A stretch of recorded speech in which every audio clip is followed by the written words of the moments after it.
muhimu ambayo tungependa kuyazungumza ni amani. Sisi tunataka amani hapa Kenya. Ile vurugu ilionekana pale jana halitaki lipanuke liwe zaidi na zaidi.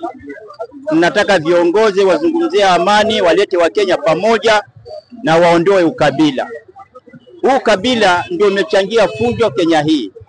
Ukabila umefanya vijana sahi hawaeleweki waende wapi wala waende wapi. Sisi wazee tunasema hivi, tunataka amani. Tunataka amani. Hii mambo ya kuvurugana vyama nini na nini, hii inaleta chuki. Na wale wazee walichaguana juzi kule au jana, manifesto yao haieleweki. Lakini nimeona manifesto moja tu ya Ruto must go. Hiyo ndio manifesto. Sasa sisi tunaelekea wapi? Anayesimama Ruto must go. Tuambieni agenda zenu. Tuambieni manifesto ya vile vyama mnavyovitoa. Lakini maajabu ni kwamba vijana nao wanaunga mkono Ruto must go, lakini manifesto hawana. Na haya ndio matatizo ambayo yako Kenya. Lakini mimi namalizia hivi. Wewe Uhuru ulikuwa rais wetu. Ukafanya handshake na Raila.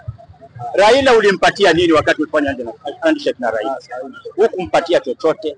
Lakini Ruto alipofanya handshake, hata tumepata kijana mwingine kutoka Kilifi kule ni PS.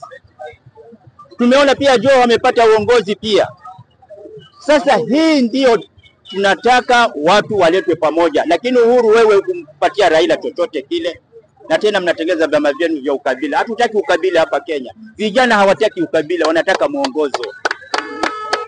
Vijana wanataka muongozo, hawataki ukabila. Jamani, hii nchi mtaipeleka wapi? Sasa mimi ni mzee, siwezi kukimbia ikiumana. Na mimi siombi mambo mabaya.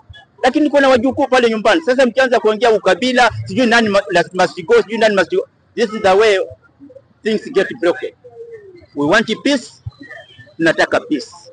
Peace iwe barabarani, nyumbani na sehemu za kutafuta riziki. Lakini ukabila, tuondoeni ukabila, tuondoeni ubinafsi. Na Ruto na wewe pia, kama kuna matatizo yamefanyika, tafadhali rekebisha.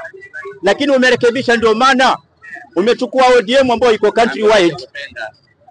Umechukua ODM kwa sababu iko countrywide. Kwa hivyo hiyo ndio njia, na hiyo ndio umefanya wewe. Umechagua watu kutoka makabila mengine, umewaingiza katika serikali yako, mbali na Uhuru akaleta watu wake watatu pale ndani, tena jamaa zake. Sasa hiyo ndio tunapinga, na vijana mpinga hiyo maneno. Chairman yule amechukuliwa yule kutoka Turkana, wazazi wake walimsomesha. Wacha wafaidike na wao na hiyo cheo wamepata cha IBC. Wacha wazazi wake wafaidike. Leo mnapinga hati huyo protocol haikufuata. Si ukabila huu. Kwa hivyo tunaomba vijana, wanasiasa wakuliwaambia pideni kalete fujo, jaribuni kuwauliza kwa nini. Hiyo ndio maswali muwaulize. Lakini mwende mkatumike pale muumizwe, alafu naenda kotini. Sasa hata ukienda kotini na wewe umeumizwa, kuna faida gani? Kwa hivyo vijana, tafadhali na waomba. Hii mirengo ya siasa hii inatufanya sisi tunakosa maono, tunaonekana sisi hatujui siasa wakati tunajua siasa. Tuheshimu demokrasia. Kwa hayo machache, asante sana.